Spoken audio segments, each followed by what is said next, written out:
একাদশ শ্রেণীর ছাত্রছাত্রী রয়েছে, তোমাদের জন্য আজকের আমি নিয়ে চলে এসেছি ইতিহাসের প্রথম অধ্যায় থেকে গুরুত্বপূর্ণ 3 বা 4 মার্কসের জন্য আসতে পারে এমনই দুটি গুরুত্বপূর্ণ কোশ্চেন উইথ অ্যান্সার। চলো বেশি দেরি করবো না, আজকের আমরা দেখে নেব একাদশ শ্রেণীর সেকেন্ড সেমিস্টারে ইতিহাসের প্রথম অধ্যায় থেকে 3 বা 4 মার্কসের জন্য আসতে পারে এমনই দুটি question with answer. Question with অ্যান্সারগুলি তোমরা দেখে নাও। ফার্স্ট কোশ্চেন যেটি রয়েছে, আধুনিক জাতীয় রাষ্ট্রের বৈশিষ্ট্যগুলি আলোচনা করো। ভূমিকায় তোমরা কি লিখবে?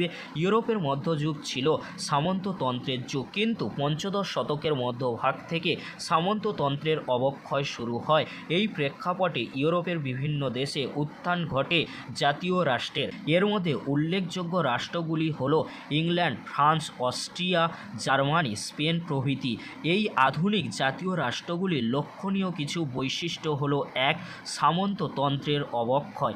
ইউরোপে মধ্যযুগের শেষ দিকে সামন্ততন্ত্রের অবক্ষয়ের ফলে সামন্ত প্রভুদের প্রশাসনিক ক্ষমতা হ্রাস পেতে থাকে। এই সময় রাষ্ট্রের যাবতীয় ক্ষমতা জাতীয় রাষ্ট্রের সার্বভৌম শাসকের হাতে চলে যায়।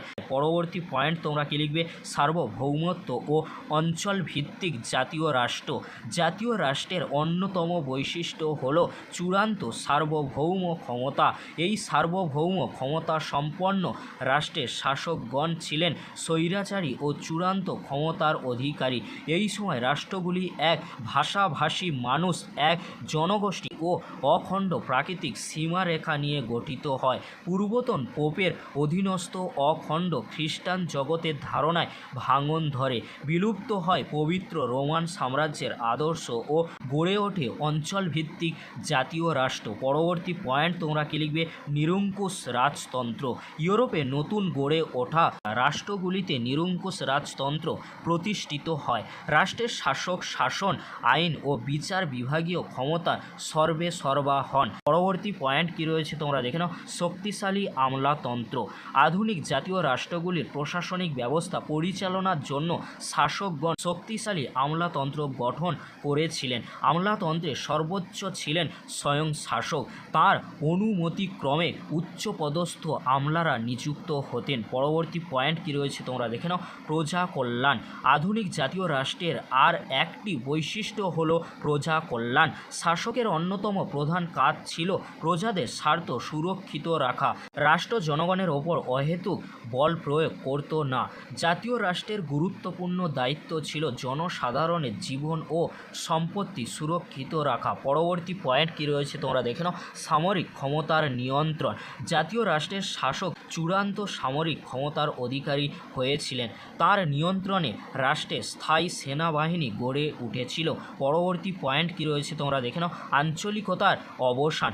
রোমান সাম্রাজ্যের পতনের পর ইউরোপের নানা অংশে দীর্ঘদিন ধরে বেশ কিছু আঞ্চলিক শক্তির অস্তিত্ব লক্ষ্য করা যায়, কিন্তু জাতীয় রাষ্ট্রের উত্থানের সঙ্গে সঙ্গে এই আঞ্চলিকতার অবসান ঘটে। পরবর্তী কোশ্চেন কি রয়েছে তোমরা দেখে নাও, যে কোশ্চেনটি 3 অথবা 4 মার্কসের জন্য আসতে পারে।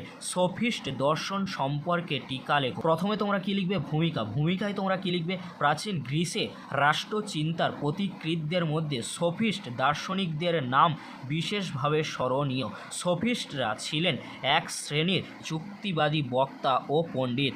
গ্রিক শব্দ সোফিয়া দিব্য জ্ঞান থেকে সোফিস্ট শব্দের উৎপত্তি হয়েছে। সোফিস্ট এর প্রচলিত অর্থ হলো কুতর্ককারী।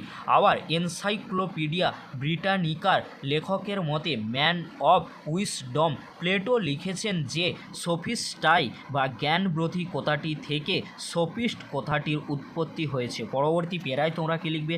স্যার আর্নেস্ট বার্কার বলেছেন, দুই সোফিস্টদের কাছে যাওয়ার অর্থ ছিল বিশ্ববিদ্যালয়ে যাওয়ার সমতুল্য। মানুষকে রাজনৈতিক জীব হিসেবে সংগঠিত হতে অনুপ্রাণিত করা, এই ছিল সফিস্ট দর্শনের লক্ষ্য। সফিস্টদের রাষ্ট্রচিন্তার বিভিন্ন বৈশিষ্ট্যগুলি হলো: 1. প্রাক সফিস্ট দর্শন চর্চার কেন্দ্রে ছিল প্রকৃতি, কিন্তু সফিস্টগণ মানুষ ও মানব সভ্যতাকে তাঁদের আলোচনায় গুরুত্ব দেন। এদের মধ্যে ঈশ্বর সকল মানুষকে মুক্ত বা স্বাধীনভাবে সৃষ্টি করেছেন। প্রকৃতি কোনো মানুষকেই দাস শ্রেণীভুক্ত করেনি। 2 কি রয়েছে তোমরা দেখে নাও, সোফিস্টরা সচেতনভাবে কোনো দল বা সংঘ গঠন করেনি, তারা প্রত্যেকেই ছিল স্বতন্ত্র ও ব্যক্তি স্বাতন্ত্র্যবাদী শিক্ষক। 3 সোফিস্ট দর্শন কোনো একমুখী বা তাত্ত্বিক অনুজ্ঞা ছিল না, তাদের বক্তব্যে রাষ্ট্রচিন্তা গুরুত্ব পেত এবং সোফিস্টদের বক্তব্য ছিল বৈচিত্র্যে ভরপুর। কেউ রাষ্ট্রের উৎপত্তি ব্যাখ্যা করেছেন, কেউ নৈতিকতা নিয়ে আলোচনা করেছেন, আবার কারো শিক্ষাদানের মূল বিষয়ই হলো ন্যায়, নীতি ও মনুষ্যত্বের বিকাশ। পরবর্তী পয়েন্ট তোমরা কি লিখবে, সোফিস্টদের প্রভাব। সোফিস্টরাই প্রথম প্রকৃতির রাজ্য থেকে মানুষের দিকে নজর দিতে শেখান। এরাই ব্যক্তি স্বাতন্ত্র্যবাদী দর্শনের জনক। রাষ্ট্রবিজ্ঞানী গেটেলের মতে সোফিস্টরাই প্রথম ঘোষণা করেন যে রাষ্ট্র সামাজিক চুক্তি দ্বারাই সৃষ্ট। অ্যারিস্টটল আবার সোফিস্টদের অর্থলোভী, জ্ঞান বিক্রেতা, বুদ্ধিজীবী বলে নিন্দা করেছেন, কিন্তু এই অভিযোগ যথার্থ নয়, কারণ তারা শিক্ষার্থীদের সামর্থ্য অনুযায়ী অর্থদানের ওপর নির্ভর করতেন। সোফিস্টরাই সর্বপ্রথম মানুষকে স্বাধীন সত্তার অধিকারী হিসেবে সচেতন করে তোলার কৃতিত্বের দাবি করতে পারেন। এই ছিল আজকের আলোচনা। যদি ভিডিওটি হেল্পফুল হয়ে থাকে অবশ্যই ফ্রেন্ডদের কাছে বেশি বেশি করে শেয়ার করে দিও। আজকের এতটুকু, পরবর্তীতে দেখা হচ্ছে নেক্সট কোনো একটি ভিডিওতে। ভিডিওটি দেখার জন্য তোমাদেরকে অসংখ্য ধন্যবাদ।